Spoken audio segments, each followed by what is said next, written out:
jemput pakar lah. Yes. Kita punya Dr. Pavitra. How are you, Doktor? I'm good. Fine. Hi, Dr. Pavitra. Good morning. Okey, jumpa duduk. Sila. Welcome to our house. So, hari ini topik kita adalah berkaitan dengan mata. Yeah. Mata. Tak, kenapa mata sini? Sebab saya saja je pakai anting-anting yang bermata. Wah, you buat I confused. Mata ke telinga ke apa ni? Cuma tadi saya ada tanya Fiona. So, selalunya perempuan dia lebihkan kepada kesihatan ataupun kecantikan. Sebab normally woman memang tak boleh lari daripada makeup dengan ni apa semua kan. So, adakah pemakaian begini akan merosakkan mata in the long run? Tolonglah cakap no, doktor. Actually, no. Kalau kita jaga kesihatan mata, walaupun pakai makeup mata yang tebal ke, yang setiap hari ke, kesihatan mata kalau terjaga atau kita jaga, kecantikan pun boleh dijaga. So, tetapi kesihatan tu lebih penting dari kecantikan mata. Itu yang paling penting. Okey, tapi doktor, kita nak tanya juga sebab kita sebagai rakyat yang prihatin, kita nak tahu juga dekat Malaysia ni kan, biasanya masalah mata apa yang kebanyakan rakyat Malaysia hadapi?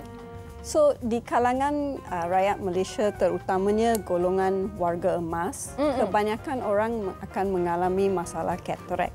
Itu yang paling utama. So, selain daripada itu, you boleh dapat masalah glaukoma atau diabetic retinopathy ataupun rabun. Okey, di kalangan kanak-kanak yang kebanyakan mereka adalah dapat rabun atau mata juling. Okay. Doktor, lazy eye dengan rabun, is it the same? No, tak? it's not. So, lazy eye ialah tahap penglihatan kita. So, rabun kalau tak diubati atau tak bagi speks mata, then boleh menyebabkan lazy eye. So, bukan rabun saja, even mata juling, kalau tak diubati pun boleh menyebabkan mata malas atau ada lain sebab. Tapi bukan sama. Mata malas dan rabun bukan konsep sama. Tapi doktor, kalau mata malas, kenapa tak tidur je? Tak ada gurau dia. Mata malas ialah penglihatan mata. Penglihatan lah. Okey, cuma secara ni. Tadi doktor ada sebut pasal masalah katarak. Adalah antara masalah yang paling utama lah bagi rakyat Malaysia ni kan. Betul, jadi paling untuk famous mencegah katarak ni, boleh tak doktor kongsikan bersama dengan kita apakah tanda-tanda awal orang ataupun individu tersebut ada katarak? Macam mana boleh kena? So, katarak ada beberapa tahap. So, di tahap immature biasa tak ada kesan atau tak ada simptom. Bila katarak berkembang atau jadi semakin serius, then you akan mula dapati penglihatan yang kabur, kurang nampak, silau mata. So, bila memandu kereta, especially waktu malam atau semasa hari hujan, dia akan mengganggu you punya pemanduan. Atau kena kerap tukar speks. So, itu lagi satu cara. Tapi kalau kita tengok gambar sekarang ni, ini adalah katarak. So, ini adalah katarak yang sudah matang. Nampak yang putih dekat tengah-tengah tu.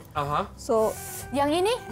Ini katarak dia dan matang dan sudah keluar dari lokasi yang sepatutnya ada. Tapi actually, honestly, dia nampak cantik juga sebenarnya. Because it's like blue. Macam-macam. Tak cakap je. Tapi memang betul pun. Cuma yang sekarang ni, yang lebihan kulit tu, itu disebabkan apa? Itu selaput dekat luar. Itu bukan katarak? Itu bukan katarak. Itu panggil pterygium. Okey? Okey, macam tadi doktor ada mention ada bagi tahu juga kalau kita kerap sangat tukar cermin mata, itu antara simptom juga. So, definisi kerap tukar cermin mata tu, sekerap mana tu sebenarnya? So, biasa katarak ialah di kalangan warga tua, okey. So, kalau dalam lingkungan 50-an, 60-an, hari ini pergi tukar dan dalam 3-4 bulan you rasa tak selesa, you kena pergi tukar, dan lebih baik untuk jumpa pakar mata masa tu untuk make sure yang tak ada hal lain, terutamanya katarak. Okay, so every couple of months yang kena tukar, then that's something is not right. Wrong lah. Yeah. Oh, cuma sekarang ni ada setiap orang ada masalah-masalah berbeza. Cuma ada orang yang punya masalah mata dia sentiasa kering. Macam sekarang ni kita sentiasa moist. Kerana kita tahu bila kita klik mata, dia macam refresh balik. Yeah. So orang yang bermata kering ni ada macam mana kaedah rawatan? So lebih-lebih lagi sekarang semua orang work from home kan. So kita semua tengok komputer berpanjangan. Masa dia lebih panjang dari dulu. Okay, so untuk mata kering, cara rawatan dia ialah menggunakan air mata tiruan. Okay? Oh, kalau menangis dengan sendirinya tengok cerita Bollywood tak boleh. Itu kan, itu you mengeluarkan air mata. Bukan. The fungsi dia ialah untuk melembabkan mata supaya fokus kita lebih baik. Okay? Oh. So penggunaan air mata ialah tiruan, dia selamat dan you boleh beli off the counter. It's not like ubatan. And banyak orang fikir yang you akan jadi dependent pada air mata tiruan. Actually, it's not true. So as long as you rasa tak selesa, you guna tu 10 kali sehari pun tak ada masalah.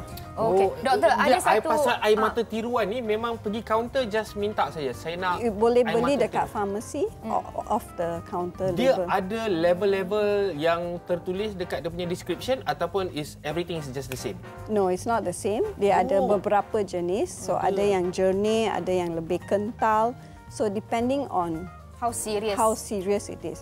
So the first time is always check with the eye doctor. And then after that, if you want to repeat the prescription, you boleh beli dari pharmacy. Okey, jadi sebut pasal mata sebenarnya ada satu lagi benda yang kita kena tanya doktor sebab sekarang ni kalau kita perasan ada ramai orang suka pakai kanta, kita panggil apa? Kanta lekap. Kanta sentuh. Ataupun kanta sentuh ataupun contact lenses So lah. in English is contact lens. Adakah kalau kita kerap sangat kita pakai kanta sentuh ni, ianya akan membuatkan mata kita rosak ke ataupun ada sakit ke macam mana? Okay, so pakai contact lens kena prihatin. So first is kebersihan. Bila letak contact lens, kena cuci tangan. Jangan basuh contact lens dengan air. You kena guna contact lens punya solution. Second is jangka masa dia. So jangan pakai lebih dari 8 jam satu hari.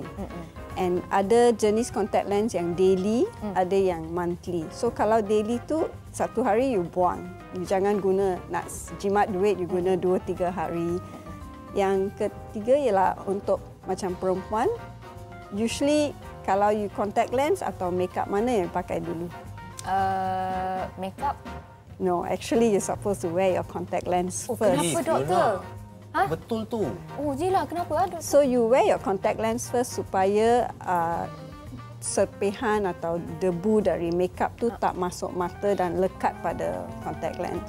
So you letak contact lens, cuci tangan, then you start with your makeup. Yeah, jadi ini adalah juga kepada penonton-penonton di rumah tu. The other thing is, if with contact lens, you can better to use cream-based product rather than powder-based. Oh, sebab ni saya tahu. Sebab powder-powder akan terbang dengan lebih senang, masuk mata dengan lebih senang. Nasib baik saya tak pakai contact lens. Ya ke? Okey, berbalik kepada penyakit-penyakit tadi, macam cataract, macam mata kering. Adakah diorang dibolehkan untuk memakai contact lens? So mata kering, kalau ada mata kering, bila pakai contact lens, lebih baik untuk gunakan ubat mata tiruan semasa contact lens. Dan kalau penyakit mata kering yang teruk, then untuk withhold the contact lens untuk beberapa masa, and then can restart again. Tapi macam kalau mata pakai contact lens kan, adakah macam senang kena infection ke apa ke? Ya, so seperti saya kata yang kena jaga kebersihan. Kalau pakai contact lens semasa tidur atau berpanjangan waktu, lebih daripada 8 jam lah. Lebih dari 8 jam, then chance untuk dapat infection, terutamanya corneal ulcer, boleh adalah tinggi. So bila you pakai contact lens, you rasa mata merah atau berair atau sakit atau kabur, jangan pakai contact lens. Keluarkan contact lens, pergi jumpa doktor pakar mata dan tengok apa yang masalah. So, dengan contact lens, you kena jaga kebersihan mata dan kebersihan diri juga. Tapi bila awak cakap pasal ulcer mata tu, dia buat saya ngilu sikit. Sebab kalau ulcer tekak, dia macam rasa tercekik tulang kan. Kalau ulcer mata, tercucuk tulang. Betapa sakitnya itu. Jangan bayangkan sangat sakit. Okey. Mungkin akhir sekali doktor boleh kongsikan bersama dengan kita kalau kita nak satu mata yang cantik kan, yang sihat, apakah antara senaman-senaman yang kita boleh praktiskan? Ada senaman?